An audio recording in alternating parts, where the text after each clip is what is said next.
We all know that Bradley Beal can score with the best of them, right? 3 and 4 seasons ago, while playing shooting guard exclusively, he averaged back-to-back 30-point-plus seasons. The last 2 seasons, he's been playing the facilitator role without John Wall and Russell Westbrook, and his scoring, not surprisingly, has shrunk down to just over 23 points per game.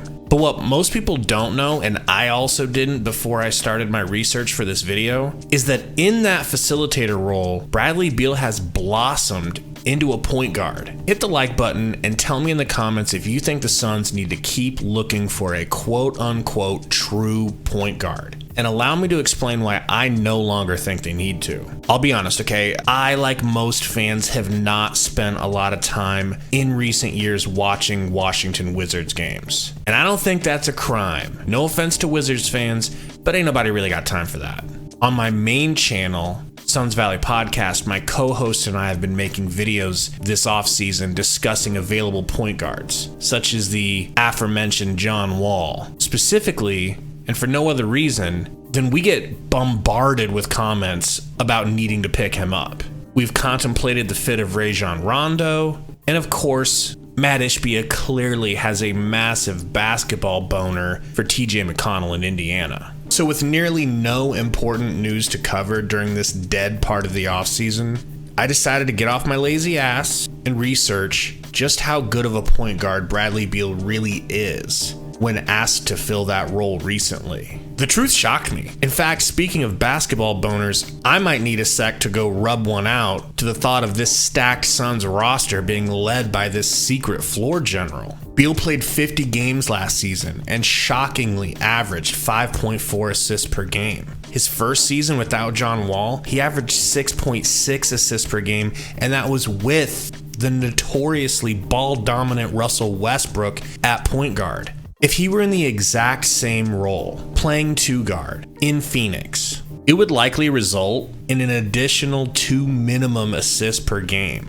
due to being on such a stronger offensive roster. But it's not the same role. He'll actually be the point guard now, where his role is going to be setting the table, not just a shooting guard that handles the ball a lot and gets other people involved because he's naturally unselfish and getting double teamed all the time. A lot of his assists went to Kristaps Porzingis, and it's clear that Beal is willing and talented at getting the ball safely and effectively into the post. DeAndre Ayton will have to be better on his end about establishing himself in the post than he has been in the past, but that's a whole nother story. Really excited to see if Bradley Beal can continue to help DeAndre Ayton develop. Kevin Durant came to the Suns last season halfway through, and it was obvious that he didn't get the memo that we don't pass to DA around here, because KD passes to DA a lot, and I'm hoping that Beal will do the same, and it looks like he likes to.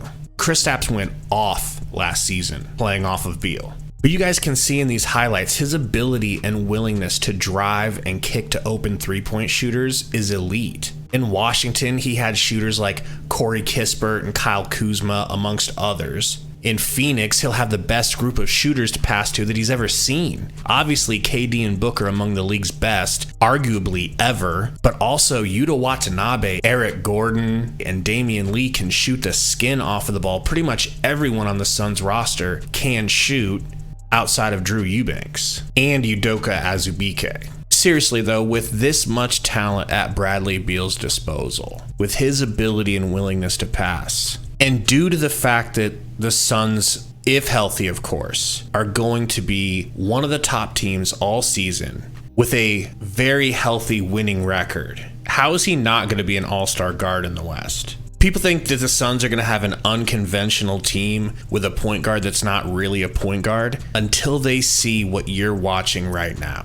I guess what I'm trying to say in short is, remember how dominant Chris Paul and Devin Booker were together at the 1 and 2 before CP3 fell off a cliff on his 37th birthday. Beal takes the Suns back to when both guards could score at all 3 levels, but now they have Kevin bleeping Durant and a stacked supporting cast. I was confident that the Suns would have a good shot at the title before, but after researching what a natural point guard Bradley Beal actually is, I think I expect the Suns to win it all this season. Of course, barring injury. Tell me if you guys think I missed anything in the comments. Thank you for hanging out, and I'll see you guys next time.